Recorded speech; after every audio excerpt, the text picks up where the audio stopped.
Hey, buongiorno tutti. Alors pourquoi je vous parle italien? Parce que aujourd'hui on va s'intéresser à un nouvel État qui est né en Europe, qui s'appelle le Royaume d'Italie. D'où la première partie de ce chapitre, naissance d'un nouvel État européen, l'Italie, entre 1859 et 1871. Alors je vous disais en guise d'introduction que Napoléon III avait été de façon directe un des éléments fondateurs du Royaume d'Italie. Donc première sous-partie, je vous propose Napoléon III et le principe des nationalités. Alors vous le savez, Napoléon III, avant d'être empereur, a été élu président de la République en 1848, pardon.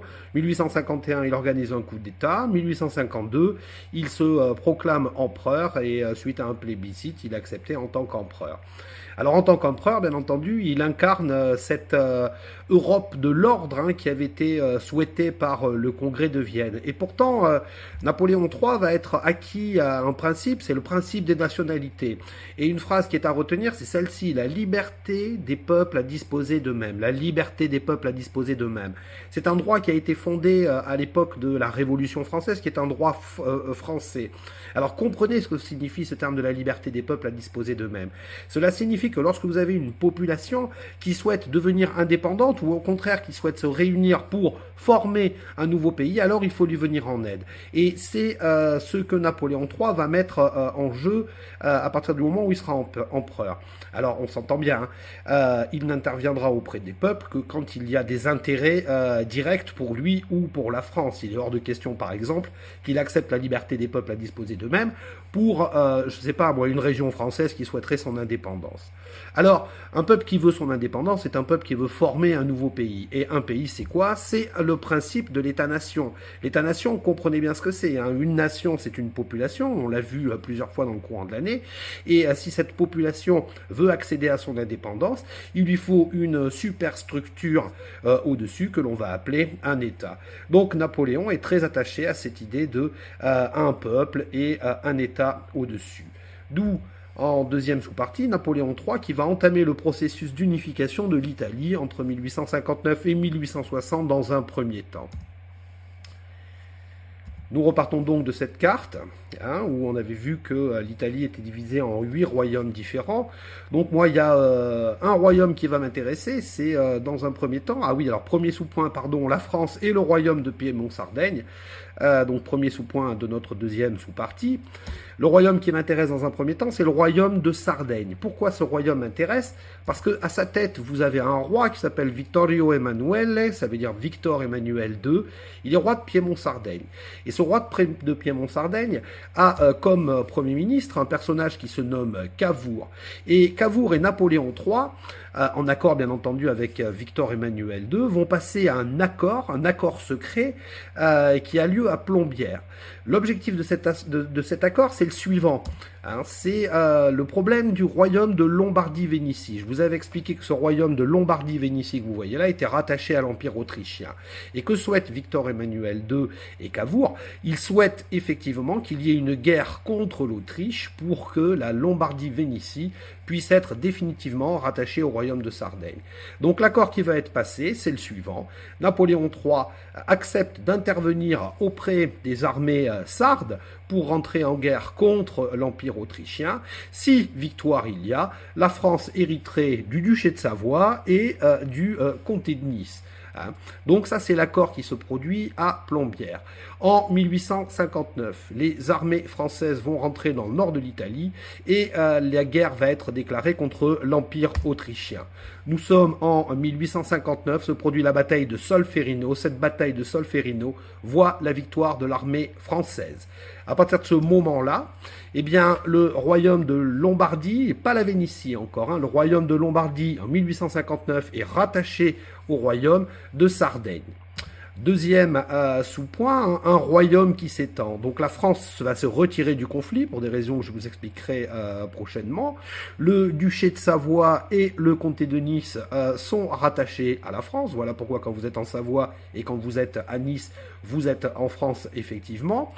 Et puis dans cette année 1860, vous allez avoir le duché de Toscane, de Modène, de Parme qui vont organiser leur propre révolution contre leur propre duc, hein, ils ont des ducs à leur tête, on va pas parler de rois, ils ont des ducs à leur tête, ils réalisent leur révolution et ils vont réclamer en 1860 le rattachement au royaume de Sardaigne. C'est-à-dire qu'en 1860, vous avez un embryon d'État italien qui est en train de naître, Sardaigne, Parme, Modène, duché de Toscane et l'immense Lombardie. Bien, je vous propose dans une troisième sous-partie de nous pencher sur le Risorgimento, hein, qui achève le processus d'unification de 1860 à 1871. Alors, quelques mots rapides sur ce mot de Risorgimento. Risorgimento en italien, ça veut dire la renaissance, le renouveau. C'est vraiment quelque chose qui est né au 19e siècle et qui est un mouvement populaire.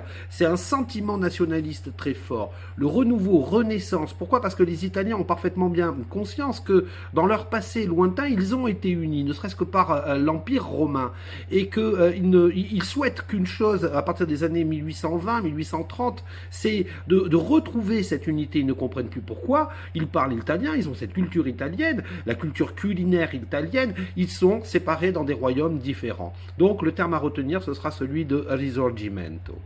Alors je repars de ma carte, hein.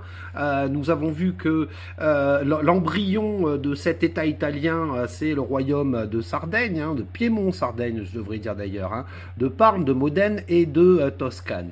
Alors maintenant, c'est le sud de l'Italie qui va devenir intéressant à étudier.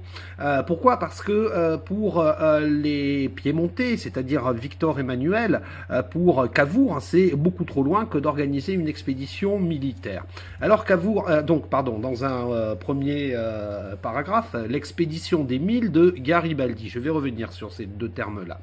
Donc Cavour, effectivement, qui est Premier ministre du royaume de Piémont-Sardaigne, va prendre contact avec Garibaldi. Alors Giuseppe Garibaldi, c'est un républicain. Hein. Depuis 1840, il est actif, il rêve que d'une chose, c'est l'unification de tous ces royaumes italiens en un seul pays. Il est tout le temps habillé avec une chemise rouge. Alors pourquoi est-ce qu'on parle de l'expédition des 1000, hein, que nous avons noté ici, ou que vous avez noté, parce qu'il va organiser au départ une armée de 1000 personnes. Mais cette armée va comporter beaucoup plus de personnes. Mais d'un point de vue poétique, c'est beaucoup plus joli de dire l'expédition des 1000. Et donc ces 1000-là, ces 1000 soldats, sont tous vêtus d'une chemise rouge, signe de rapatriement à Giuseppe Garibaldi. Alors cette expédition, elle va partir de Gênes, elle va rejoindre le Grand-Duché de Toscane où des soldats vont embarquer avec, et l'objectif c'est de partir en Sicile. En Sicile, il y a un soulèvement populaire, hein. La Sicile fait partie d'un royaume qui s'appelle le royaume des deux Siciles, le sud de l'Italie, capitale Naples, et la Sicile. Soulèvement populaire, les Siciliens vont se rallier à la cause de Garibaldi. Garibaldi ensuite va traverser le détroit de Messine, rentre dans le sud de l'Italie, et en 1860, Naples est enfin prise. Les habitants du royaume des deux Siciles souhaitent une chose, c'est le ralliement, au royaume de Piémont-Sardaigne. Alors je fais apparaître le drapeau italien. Ce drapeau italien, il existe depuis 1797, si je dis pas de bêtises, c'est pas très grave, notez pas. Depuis 1797, il a été copié sur le modèle du drapeau français, un drapeau tricolore. Les couleurs ne sont pas les mêmes, hein, vous le savez, c'est vert, blanc et rouge pour le drapeau italien. Je connais plus la signification exacte, mais ça va devenir le drapeau emblématique. Alors ensuite, l'unification va se prolonger en 1860 dans les États pontificaux. Les États pontificaux sont ceux qui sont dirigés par le pape. Hein. Voilà, les États pontificaux. Le nord des États pontificaux vont connaître une série de soulèvements et ils vont souhaiter le rattachement au royaume de Piémont-Sardaigne.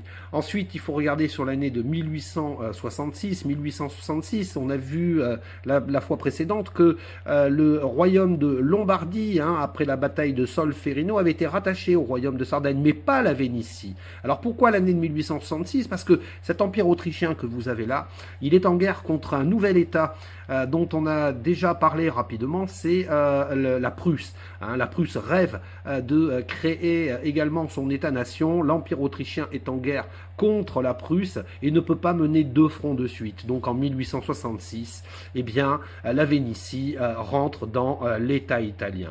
Se pose ensuite la question de la capitale italienne. Et cette capitale italienne, tout le monde veut que ce soit Rome. Par contre, vous avez un personnage en Europe qui est absolument contre. Il est contre que ce soit Rome qui devienne capitale de l'État italien. Ce personnage, c'est Napoléon III.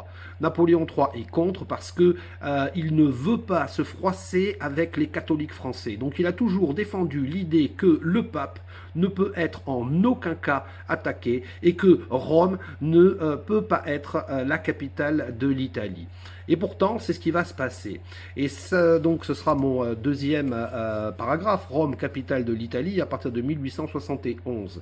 Eh bien, pourquoi 1870, pourquoi 1871? Eh bien, il faut savoir qu'en 1870, et vous le savez déjà, la France est en guerre. La France est en guerre contre le royaume de Prusse. Le 2 septembre 1870, la France est défaite à la bataille de Sedan. Napoléon III est fait prisonnier. Et c'est là que les Italiens savent très bien que Rome n'est plus défendue.